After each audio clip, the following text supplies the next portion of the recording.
See the man with the beard? Yeah. He doesn't look like a wrestler. Hello and welcome to the Video Gamer UK podcast. I can't believe I had to go with that. My name is Chris Bratt, and today I'm joined by the same group as last week, correct? Wait, this is most unusual. We've got Wolfenstein is okay, says the ever-controversial Simon Miller. Yeah, 6 out of 10. This is the new 3 out of 10. Yeah, I'm fairly sure he only pretends to hate me. It's Mr. Tom Murray. No, it's all real. And better than a jobby sandwich, it's Jim Trinker. I always try and steal one of your lines, and I can never quite do it justice. I'm sorry about that. You can't pronounce it. No, which doesn't help. How is everyone today? Good? Yeah. Excellent. I am so glad to hear this enthusiasm just flood towards me. Great. I'll just keep on talking. I think it's because E3 soon. Everyone's like, apart from you, everyone's like fearing it. Jim, you're looking forward to E3, aren't you? Don't try and act cool in front of these jerks. I'm looking forward to it. I've never been outside of Europe, so that's it's going to be your first transatlantic flight. It's going to be my first transatlantic flight. And you're going to fall asleep on day one. It's going to ruin your entire week. It's going to be wonderful, Jim. You're going to love it. I'm looking forward to it, but I'm kind of terrified of it. Everyone I know, apart from you, Brad, who's done the E3 thing, is telling me, look, it's an absolute nightmare. You're going to be knackered. Nah, it's fine. You're going to struggle to get your workload out. Jet lag is a myth, an urban myth, and you'll Have you ever told that story? Fine. When Chris Bratt went to E3 last year? It's the first time you've been transatlantic, right? And Chris Bratt decided he'd beaten jet lag. He said this. He goes, "I don't think jet lag affects me," until he then collapsed later that day in a heap and was on died the floor. in a diner. Yeah, like, exactly. Nice or something. That was the dumbest thing I'd ever heard in my life. I've beaten jet lag. It doesn't affect me. So E3 is on the horizon, but have we played any video games this week that we'd like to talk about? I guess we could start off with Wolfenstein, considering that's the big one, right? Other than Transistor. I tried to buy Transistor this morning on the PS4. You tried? Yeah, it's not up yet. Oh, it's a day late over, isn't it? Oh, yeah, of course, yeah. It'll be this afternoon then. Absolute nightmare. I always find it really weird. It's all the internet. It's all digital. Why does it have to be today? Why does it have to be this afternoon? Why can it not be this morning? I don't. Because the man doesn't want you to play Transistor, Jim Trinker. I tried to give Sony money this morning, and they wouldn't take it. They spat on it and chucked it back in my face, basically. So. Yeah, none of us have played Transistor yet, but we will be throughout this week, and fucking hell, I'm looking forward to that game so much. Yeah, calm down. So I keep swearing. I'm trying to impress Jim. I threw out the C word earlier. Did you? Yeah, it was crumbs. Yeah, crumbs. From what I've seen of Transistor, I still don't really get how the combat works at all, but the soundtrack just I've not even seen any combat. Well, it's like a mix of like real time, like Bastion, and you can like pause the game and like select your moves to schedule them. That's cool. I don't know. I don't really know. Have you heard of probably before your time, Parasite Eve? I don't PlayStation game. That, I'm afraid. I think it's apparently like that. Yeah, but you probably weren't even that old then. I just don't get. I don't get why you wouldn't always want to pause the game and pick which moves you do. There must be some disadvantage to that, surely. There's got to be though. Yeah, but it's like in Fallout. It's like, why wouldn't you use VATS? That's all the time. Sure. Yeah, that's a fair enough point. We should sit down with that at some point when we get a chance. We will do. Certainly we will. And listen to some lovely music and go, oh, isn't that nice? Yeah. Transistor. Should be getting stuck into Wasteland soon as well. Oh, Wasteland 2. Yeah, that's... They've got a release date for it. Yeah, that's right. So I think we'll sit down with the version that's available. Yeah, I haven't actually played any of that, to be honest. Yeah, no, neither have I. I'm looking forward to it, though. I don't know it's why. The Forerunner sequel to the Forerunner 2 Fallout, isn't it? So, exactly, yeah. Giant robot scorpions and shit. So. And shit, yeah, definitely. Yeah. But yeah, let's throw back to Wolfenstein. Simon Miller, you spent last week a good portion of it. Yeah, I rushed it. I rushed through Wolfenstein to ensure that I made that review embargo. Oh God. Simon, who's upset you? What's happened? No one's upset me. That's what everyone's saying that I did. Everyone said he must have rushed through this game to meet the review embargo, even though I finished the game. Has everyone said that? Was one comment said that, and you've now taken it? I saw Simon playing it. I've never seen anyone so relaxed and casually playing through a game. I was like, exactly. Simon, you know you've got to review this, right? To be fair, I did take my time with it, is the ironic thing here. I did over the course of about 4 or 5 days. Yeah, I took my time. I explored some stuff. It's fine. It's an okay, decent shooter. I don't know why everyone's getting so upset about it. I didn't realize people carried such a flag for Wolfenstein. But it's okay. Like, it's okay. Like, the whole point of, trying to manage people's expectations is they don't buy it and then go, what the fuck? And I genuinely think there's a lot of reviews out there where people will get it and play through and go, what? Like, where the hell did that come from? Because it's okay, you know, it's a solid shooter. The shooting itself is pretty good. It's everything you'd expect from a Wolfenstein game. Yeah, it refers back to that stuff that you get dual wielding pretty early on. And all the guns get upgraded as you go, and they're all stupid, and you know you have alternate fires for each of the weapons and stuff like that, and it's fun. You know, it's fun. The levels are okay. You know, they're varied enough to keep it mildly interesting, and yeah, you can just sort of march through it and shoot people's heads off. And that's fun for a good few hours, but there's nothing else, you know, I said on the video as well that you can check out. There's nothing else around that to really sort of cement it as this exceptional experience. And to make things worse, the tone and the characters in the game are just, they're bonkers. They don't match. They never match. There's never, and everyone says, well, it doesn't matter that it's like that. And that's great. If that's not going to bother you, then, you know, maybe whack a couple of extra points on the score or however you want to approach it. But for me, when you've got this big, stereotypical gruff dude who's meant to be taken seriously, I can't take him seriously. Like, he's muttering stuff about war is pain, and then he takes his, I've said this 1,000 times now, he takes his girlfriend in a broom cupboard and, you know, has sex with her aggressively. You know, I can't buy into either one. If he's supposed to be silly, then I can buy into that, but it's not. It's always very, very serious. Like, there's a lot of things that happen throughout the story that are meant to be emotionally evocative and make you go, oh my gosh, I can't believe that. We had that last night. We played about the first hour and a half, and there was a strange mix of like over the top silliness, which I was expecting from the game, and then those moments where it's like emotional decision. Exactly. Yeah, I really enjoyed what we played a bit last night. Like, it has to be said, I really enjoyed it. But I mean, even though it was only the first 90 minutes of the game, I totally got what you were saying about same. it. It's just inconsistent. That emotional decision, because I've looked around, that's out there, because that was in the preview stage. I'm going to talk about it directly now. So again, we'll put something on the video to say when we stop talking about it. But the whole point of that is you get to the end of the prologue, and you're asked to choose which of your buddies to kill, basically. You've all been caught by Death's Head, or whatever his stupid name is. And he says you got to pick either the old dude or the young dude. You know, you got to pick one. You want to kill. We saw it as you got to pick the Scottish guy or the not Scottish guy. Exactly, but that's a fine way to look at it. And the whole point of that is, I get what they're trying to do. It's like, you know, war is hard and painful, and this is going to affect your game. But A, these characters have not been introduced to you in any meaningful way. They're just people that have been running alongside you, saying a few things. And B, like, what? There's no sense of, if I kill this guy, that will happen, or if I kill this guy, that will happen. They're just digital people on a screen. It's nice to have a choice in the game, but I literally went that guy, because that's where the cursor was closest to. There was no semblance of anything that I should feel for either one of them, that I should be leaning towards one of them. A, there wasn't enough time. B, nothing had been introduced to make me think that I should care about these people. So when they asked me which one to kill, it's like, okay, it's a bit gruesome. It'd be like, oh, that's disgusting. But there was no, it's pointless. Yeah. Other than they can write on the box, multiple playthroughs. Yeah. There is no reason to have that. Is that the choice that changes some of the mini games? Well, this is the other thing. People are saying that this is the reason to replay the game, but that's it. All it does is you get a different player and you get different mini games. I mean, that's the big. What do you mean by mini games? Well, one of them's a lock picking thing, and one of them's a hot wiring thing. I mean, that's the big change. And there are other things as well, like it will open different perks. And I imagine, but basically, but the changes are small. The changes are small to the point that if you play through it once and don't necessarily massively enjoy it, you're not going to go, well, if I play through it again and pick the other path, this game is going to be radically different, because it isn't.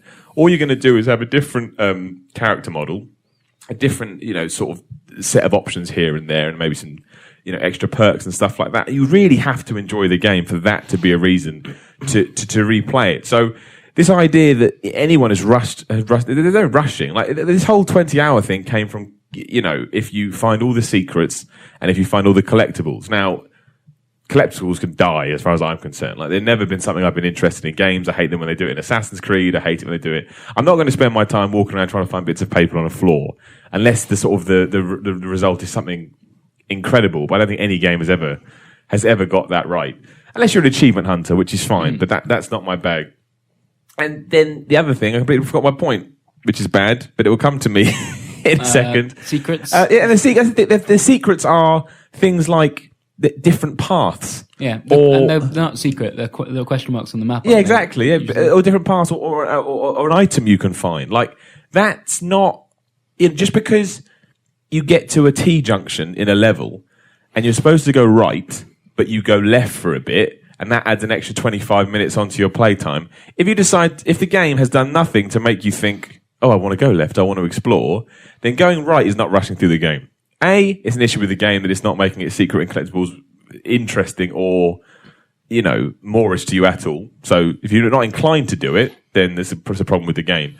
But also, going and collecting all that stuff just so your play count goes up is not going to change your effect of that game, because that game is about walking through levels, shooting things, and then a bit of awful cutscene dialogue in between that.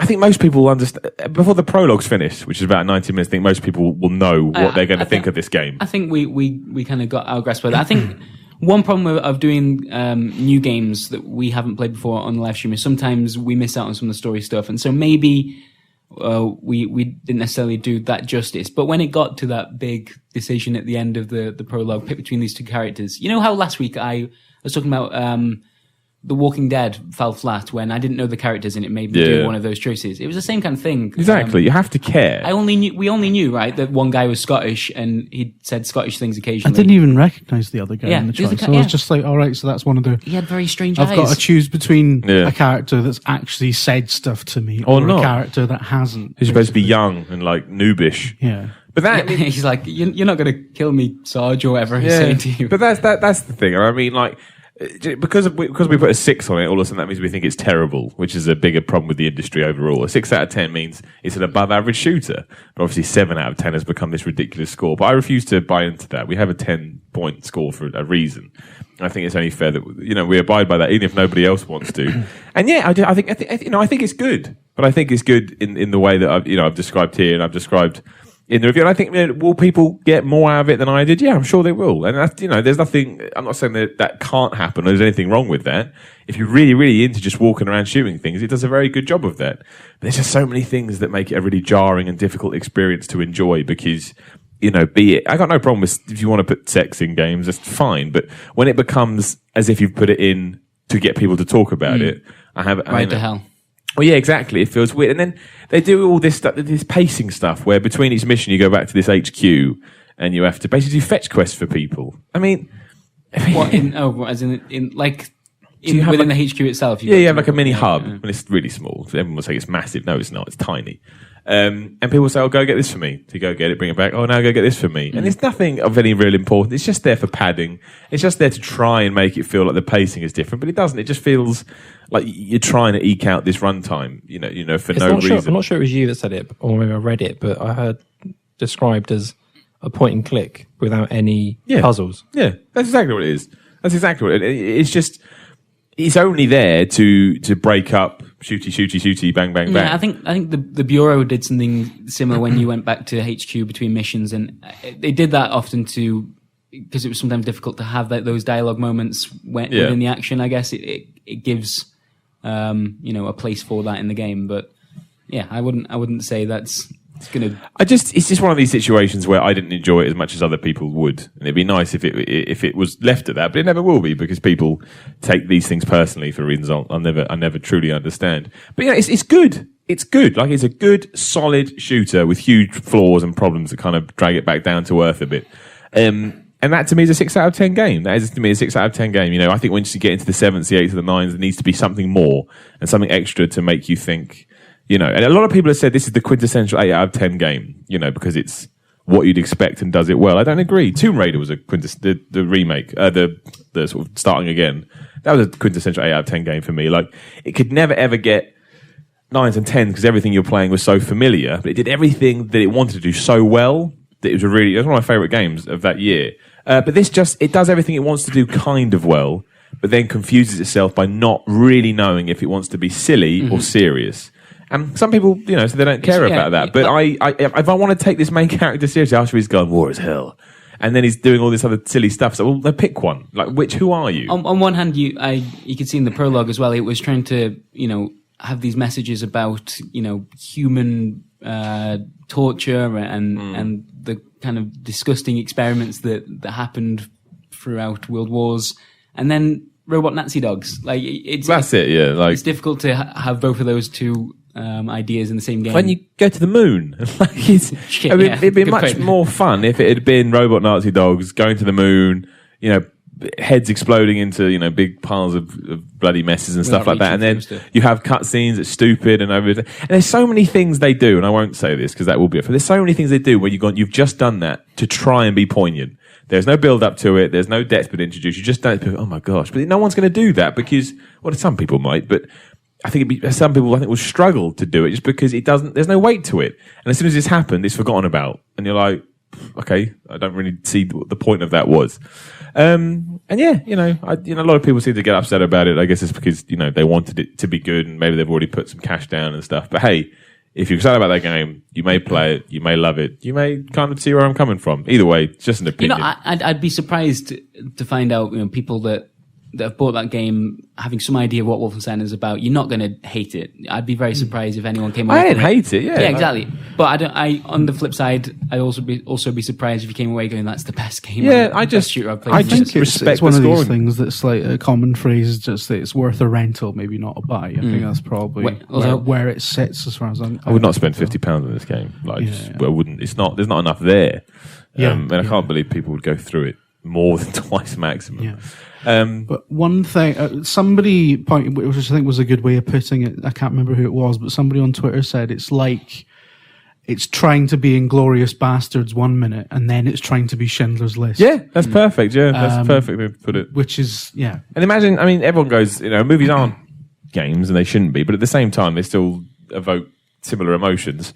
Imagine they did the Schindler's List, just, had an Inglourious Bastards been it. That doesn't make sense. Like, you've literally thrown me out of the experience now by not, keeping to the, the foundations you've tried to set up in this opening couple of hours. That was the most confusing thing for me in the first few hours. And I kept saying to Thomas, I don't know what I'm supposed to be taking away from any of this, because we've got this really super serious main guy, and yet the stuff he's saying is stupid. So I don't, and it does feel confusing. And his name is BJ. Yeah, no, it's BJ. Blowjob Velasquez, or his name is. I think people say the tone doesn't matter in a shooter, but I wanted to buy. The thing is, they push the story and that side so hard. Mm-hmm. They want you to care, and I couldn't, so that kind of threw me out of the experience a bit. Yeah. And I'm well easy to. I'm the easiest man in the world to suspend my disbelief with. If you present me something that I buy into, I'll forget everything else, and I'll let you. Even if the gameplay's kind of janky, I'll forget about it. But it just didn't. He didn't do this, and I kind of finished it and left feeling very like, it was okay. It was okay. I'll never play it again. I'll never really think about it again once the hype has died down. So I thought the right thing to do was to be honest. Apparently, I should have lied. 8 out of 10. 8 out of 10. Go buy this game. That's what people want to hear. That's what people want to hear. So yeah, game of the year. Well, there we are. Wolfenstein. There was a moment in Wolfenstein I just wanted to mention. Sorry, that summed it up for me. It's quite early on when one of the big robot dogs is coming for you, and then one of your mates chucks a grenade at it, fools it into catching it in its mouth. Mm-hmm. At which point it explodes. Yeah. So you've got was that you? Yeah. Chris Brazz's phone is ringing. Sorry, please continue. No, I'm on is that your Fortune mum? Ventura right now. Right. Just having a wonderful time. He did not pronounce that correctly. Fortune Ventura, is that not? No. Right, move on. Sorry, Jim. Where were we? Yeah, that robot dog catching the grenade. Fortune Ventura. What was I saying? Yeah, it's just the idea that the Nazi war machine has constructed a robot dog fighting machine that they've also programmed to play fetch. That doesn't really work as an idea, but that's fine in the sort of Inglourious Bastards concept. But then in the same game, there's this scene later on. This other scene kind of sums it up as well. It was in the footage that you gave me, Simon. There was this cut scene where you're basically escaping from the moon base, and it cuts to the sort of the video bit. BJ fires into the cockpit of this plane, and he stabs the pilot. multiple times. Like, he stabs the pilot about a dozen more times than it took to kill the pilot. Yep. And it goes into slow motion and tracks into the knife plunging into the guy's chest over and over again. That was weird. And over that is this Spanish guitar and war is hell. Yeah, war's definitely hell if there's folk like you firing about fucking stabbing people 20 times more than it's necessary. That's the thing as well. Like, I got nothing problem with sort of over the top violence or the grotesque. That's fine. But there was moments in that, it was like, come on, man. That one especially, when he stabs this dude over and over, and it's like, this is a bit. It's not necessary, but by the time the guy is on the floor being stabbed over and over again, he's already dead. Yeah. Like, he's cut his throat by that point. War is hell, Jim. War is hell. That's something you would do if you were trying to introduce BJ as like the bad dude. Like, man, that's really vicious. It's like, poof, I don't understand why you've done that. Well, I imagine by that point you've killed about 4,000 Nazis and you've probably lost your mind. Or maybe. He's just But a bloodthirsty. I will say, I didn't say it, the stealth is surprisingly. I like the stealth in that game. I think it's good. I mean, all this nonsense about you can pick and choose. It's not. There are specific sections. And it's not. It's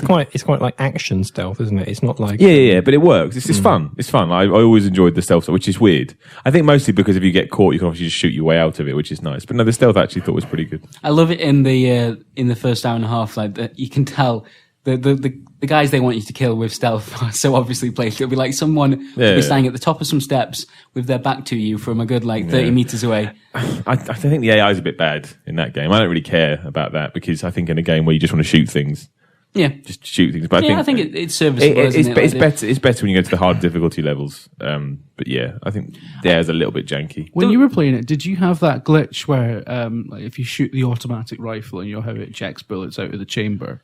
There's so many moments last night when we were on the live stream where you'd shoot the gun and one of the bullets it had ejected would just stay in front of your face. I didn't have that until you moved. Yeah, that was happening quite a lot. Apparently, there's a lot of bugs like that on the Xbox One version. Yeah. We saw we had a chap get stuck in a wall for a little while. Wasn't having a lot of that. I guess actually you mentioned the difficulty just before we move on. We were playing on normal, and you mow through your kind of standard Nazis pretty easily, and the assault rifles are ridiculously powerful. And then you get to a boss fight, and you've been so used to like killing these, the kind of grunts with a couple of shots, and you get to a boss fight, and it's just these complete bullet sponges. Like I know that's often how bosses usually have more health. That's kind of how it works, but it was pretty crazy, like how different it was. That's I think indicative of the problem the game has as a whole is that it runs out of ideas.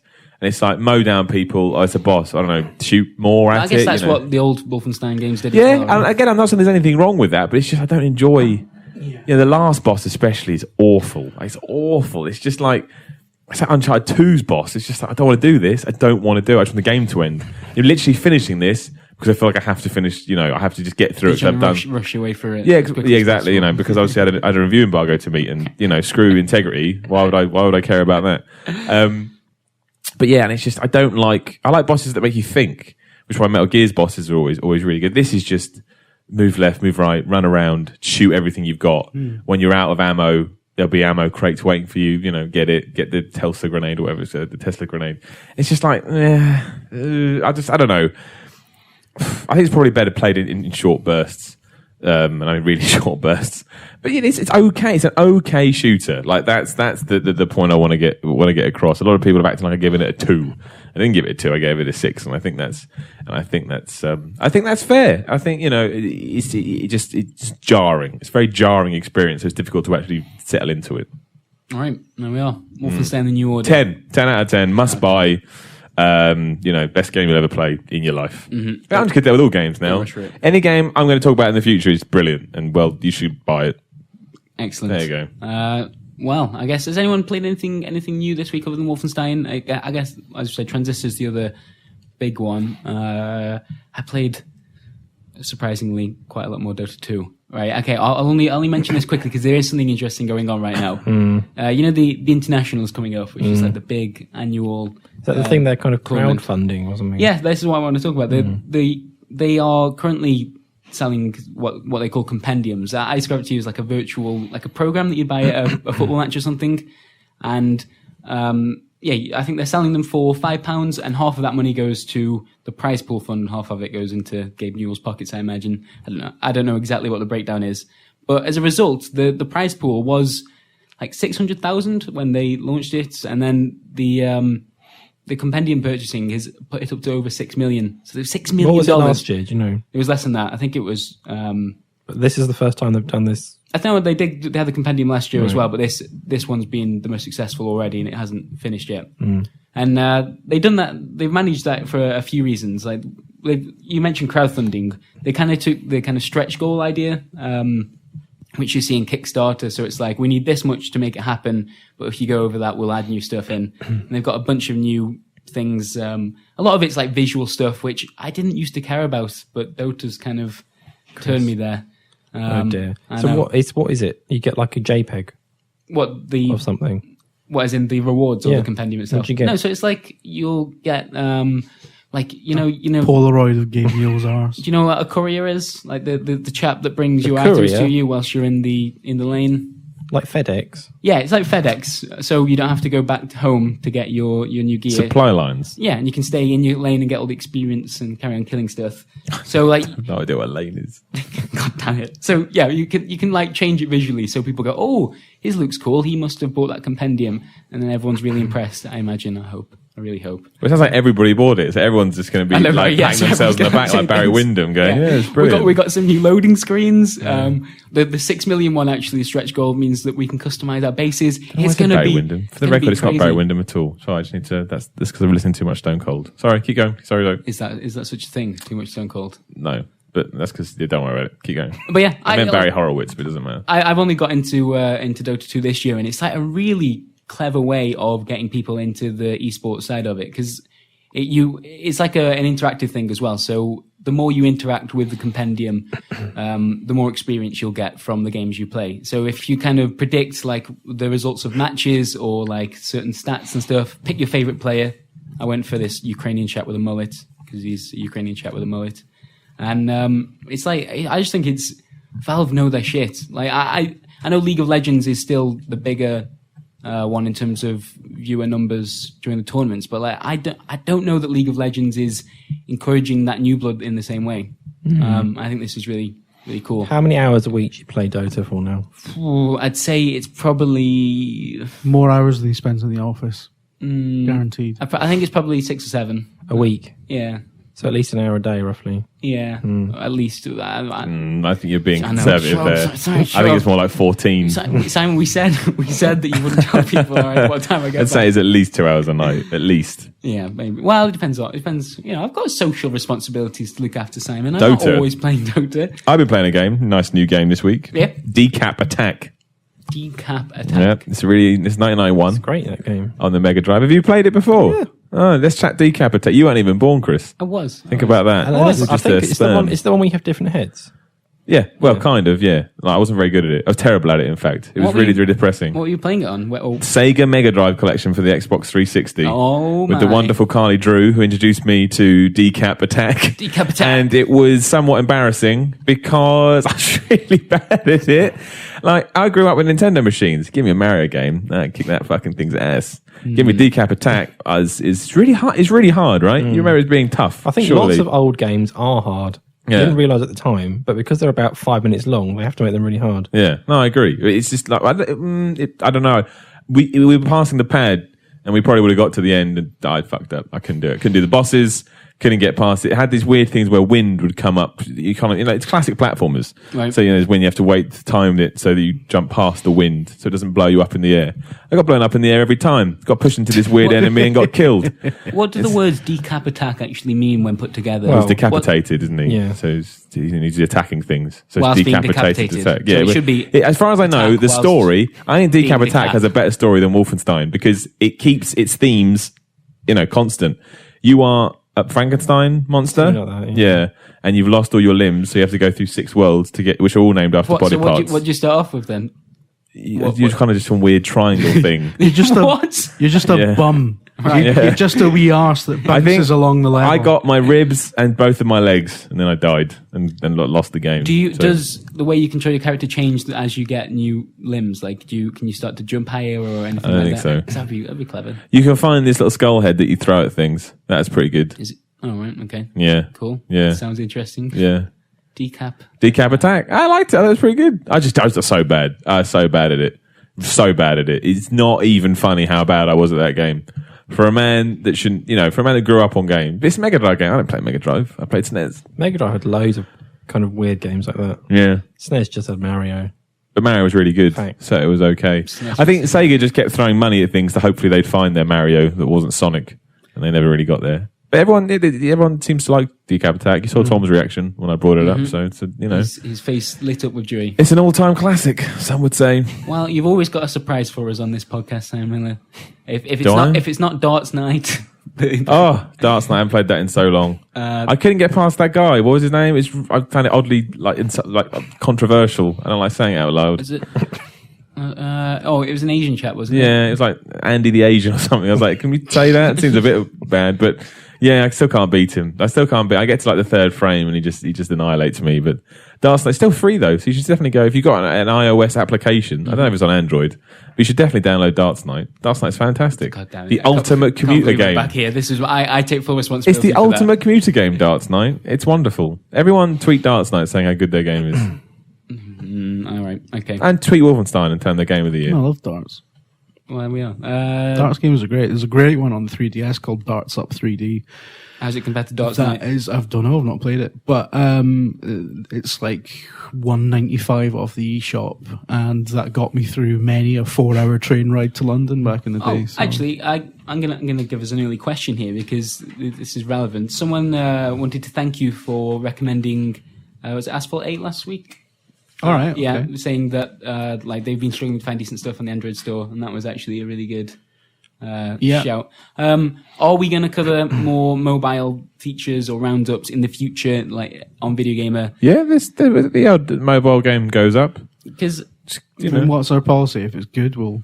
Someone's if interested like in it. If there's an angle, one of us can. Yeah, yeah. If someone likes it, we'll do it. I mean, we'll do all the sort of notable ones as well. But it's not a priority, but yeah, the thing is, a lot of mobile games that blow up, people don't realise they actually haven't blown up. It's just sort of a small community that's gone nuts about them. So unless you're actually into it, there's no point. The Twitter gaming community is a bit of an echo chamber, which I think doesn't help that. But you reviewed that iOS Hitman game.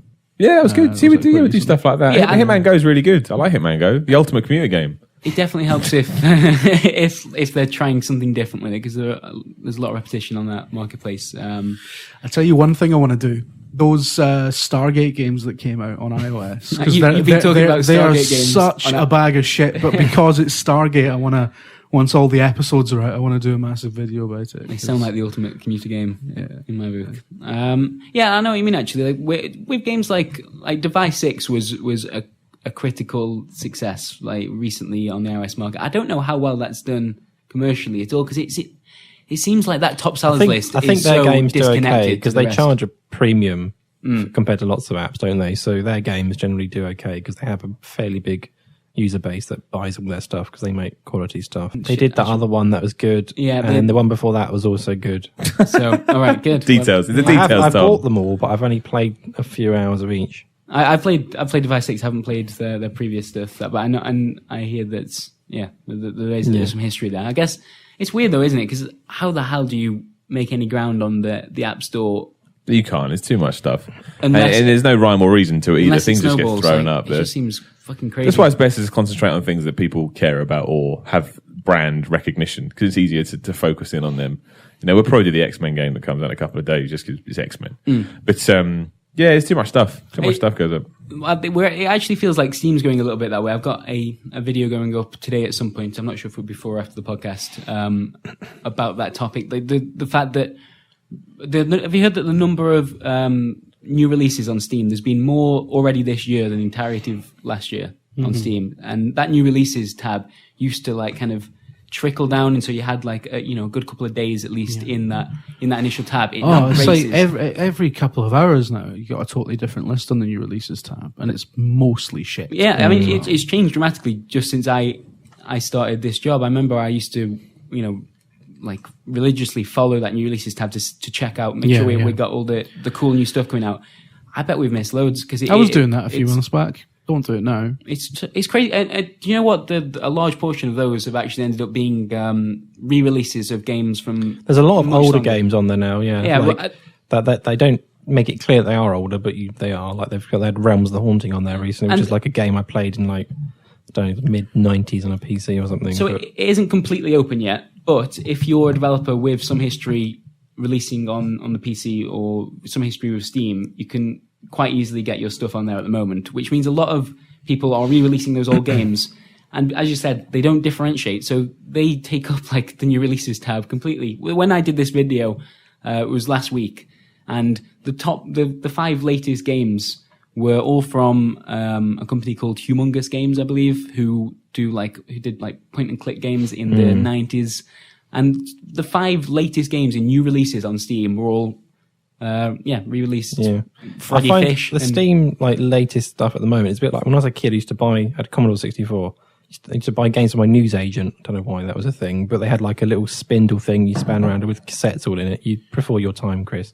Cassette games. Newsagents, what the hell are they? And every week we used to go in there, and they were like £1.50 to £3, and they were always something different. Always usually crap, but you'd take a gamble because they were like pocket money basically. And that's like Steam now. It's just a load of stuff that is probably made in someone's. Indie games is a big thing, but. I think there's a lot of stuff on there harder that for indies shouldn't on Steam be right now. really approved. I don't think I know they want to be open to people, but there needs to be some level of quality control. I've got no problem with the amount of games. My problem is how they're displaying it. Just because that new releases tab only shows like the top 10 new releases unless you click down. Yeah. And so once you fall off that, if you haven't got an existing audience like we talked about with Device 6, or you're not on that top sellers list immediately, well, you just fall off. There needs to be some better curation on all these kind of storefronts. I mean, Steam's not the only one that's guilty for it. The App Store is just as bad. Like, if not worse, like it is worse. Like the amount of crap that you have to filter through. Unless you're one of the games that lucky enough to get some promotion on a website that like Touch Arcade or something like that, you're just screwed because there's just so many clones and free to play stuff coming out. Funnily enough, although Nintendo often get derided for basically not understanding the 21st century, but their eShop on the 3DS, I've noticed, is really well curated. There's not much shit on there. The stuff that's really visible is all stuff that looks like you'd want to play, you'd want to check out. It's not bloated with stuff that looks really nasty or cheap, there's the virtual console stuff, but it's not all just re-releases. It becomes a confidence thing from our point of view as well, because if like we say, we used to follow the new releases, avidly, want to make sure we didn't miss out any of the stuff that was going past. But now there's just this assumption that so much of it is going to be like re-releases, or there's been a few pretty bad examples recently of games that have been broken or advertised incorrectly, and you are going to lose confidence in even checking some of this new stuff out because you just assume it's not worth it, which is a horrible way to approach it, considering that's like the biggest PC platform. There's been so many really cool games that have made their name on there. But they need to start making the more quality stuff more visible. I mean, quality from across the board as well, from your AAA right down to your small publishers. Yeah. I'm surprised that, for example, like the new Tex Murphy game, that should be more visible on Steam, I think. Yeah, I think that's much more of an event to me than just a re-release of some old shitty point and clicks that nobody can remember. Exactly, because it's going to be mixed up in that, because it does look like a re-release unless you know what's going on with it. So it kind of sucks in that respect. Anyone played anything else this week? FIFA? You played some FIFA? What? You played some FIFA? FIFA? I thought that's what you just said. FIFA football? Isn't that what you just said? No, FIFA. We've been playing FIFA. What the hell's going on here? FIFA with an F. You do know what FIFA is? Yeah, that's what I said. They didn't use FIFA. Yeah, you kind of got there. FIFA. That's why we're doing that feature, Chris. Yeah. I played FIFA, Ultimate Team. Mm-hmm. How's that going for you? Bought some players. Benzema. I don't. Front. Have you actually spent any real money on it yet? I've spent about under £10, but I felt very bad doing it because the problem is we're going through similar things at the moment. I got into it quite a lot because FIFA is pretty much the only game on PS4 that was any good for a long time, and it is very good. But I've never played Ultimate Team until this year, so I gave it a go mainly because Brett kept going on about he does Team and stuff. And it is like it's easy to see why people spend a lot of money because it is like it's kind of combining like sticker collecting stuff with like you build up your team, and then the better you do, the more money you earn, so the more you can buy. But then because you can put in your own money, it's easy to think, because you could play it for a long time to build up, say 30,000 coins, whatever, or buy you a pack of 10 cards, whatever, and you've got a chance of getting a few good players in that pack. Or you could spend £2 and buy it. Just get the exact one. Just buy the pack. You buy the pack. Well, you can only use real money to buy packs. Ah, right. Okay, but that makes sense. Packs it's better for you financially in terms of game money to just buy players from the transfer market, because you pick who you want. Yeah. But you don't get the excitement of the pack. Like you open it up and it shows it on the screen. You go, who have I got? Oh, I've got a load of shit again. Yeah, but then you still do it next time because gambling. Still think I might get that really shiny player who's worth $1 million FIFA bucks or whatever. You don't, but there's a chance because there's all those YouTube videos. It's just that excitement of an algorithm. It's gambling. Might shit on you. Yeah, it's gambling. Hearthstone's doing exactly the same thing though, like in a different genre. And you mentioned. Like the people on YouTube like do unpacking videos where they'll just sit there and open a bunch of booster packs. I think the other day, like without meaning to, I watched like 15 minutes of someone opening Hearthstone booster packs. They didn't even talk. It was just that I just watched some packs open for 15 minutes and looked at the cards they got. I honestly had a real crisis moment there. Everyone used to do that with stickers back in the day. There's nothing wrong with digital stickers. I got no problem with that. No, but watching someone else doing it without seeing their reaction. But it's like at school, you used to open them up with friends and stuff and then figure out who wanted what. And someone needs to bring Pogs back. Like. FIFA Pogs edition. Hearthstone Pogs. Yeah. Yeah, no, I completely get that. I'm doing the same thing, but with fantasy collectible cards. Yeah, I thought I'd broken free because Trials came out and I just played Trials a lot. But then I You crept back. Because Martin Gaston, ex-VideoGamer, somehow decided he likes football now. He's never liked football, now he likes football. Then he started playing FIFA and he mentioned Ultimate Team to me and I thought, You're driven by competition a lot of the time. I remember when you were talking about Trials that he was like competing with Jamin, another ex-video gamer gentleman. So I just started again this week and just thought I'll just build my team a bit more. Make sure you're better than Martin. I'm not going to spend any more money on it. Like that's it. I spent about £8.50 or something. That's enough. Yeah, that's how much I've spent. It didn't feel the same. Like when you buy it, it's easy you can easily spend the money and get a better team, but it doesn't feel the same. It's like it's just like the easy way out. Yeah. I like to take the Spurs approach and just grind it out over years and years and years. Yeah, that's probably more fun, to be honest. No, it's not. Our Spurs fans aren't happy. They're all really upset. All right then. Well, I guess that wraps up. Let's do an extended question section. We've got some questions. I'm going to point out that podcast@VideoGamer.com has been a resounding success. We've had some fantastic questions this week. It's as if, Chris, you created this email It's been there for years. Yeah, but I brought it back. Okay. No one was using it. So if you want to send in a long question, you want to send it at a different point in the week, you can send an email there, or we do tweet out before the podcast anyway, if you want to just do something quick and dirty for us to answer. No, not dirty. What? Sorry? Not dirty, please. Okay. So, also, if you could stop sending pictures of Batista to that email. Just send them to me instead. That's at you, Jim. Yeah. You've been flooding that email inbox. Oh, so it's my fault. Yeah. It is your fault. It definitely is your fault. No one else has been pushing Batista. That's been great, all the Batista chat, and then like the Guardians of the Galaxy trailer comes out, and Batista's just there in it. With his beard. Being Batista, with his beard. All right, so we've got one here. This is for Simon, actually. I think you're going to be okay to answer this, but we'll find out. Dear Video Gamer UK, I remember a couple of weeks back, Simon mentioned that he was Jewish. This is going in an interesting direction already. I'm curious, if he had one, what was Simon Miller's bar mitzvah like? I'm imagining his... You struggle with that one, didn't you? Really bad. Yeah. Oh, God, there's something worse coming up. Okay. What the speech they have to make at your bar mitzvah? Bar mitzvah. Yeah. So what's the name you give to the speech? Dvar Torah. I don't know what you're saying. Let me see the sheet. Okay. Do you want to read it out? It's got to be No, that's too weird if I read it out. Okay.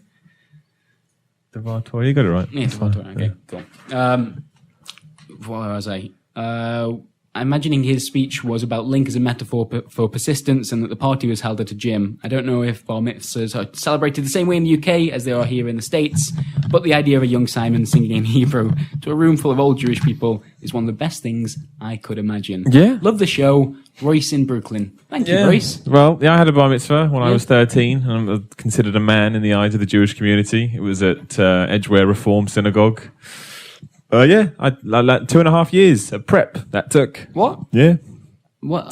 To learn my piece. No, that's crazy. Well, it all depends when your bar mitzvah is, depending on the piece from the Torah. The Torah they're reading, you have to obviously you learn it. I mean, you have the Torah in front of you. You've got to know it by heart. You've got to learn all the notes and Can you how not to have a glance sing. down if you're... Well, you read it. You read it from the Torah, but why are we talking about Judaism on this podcast? I don't mind. It's just different.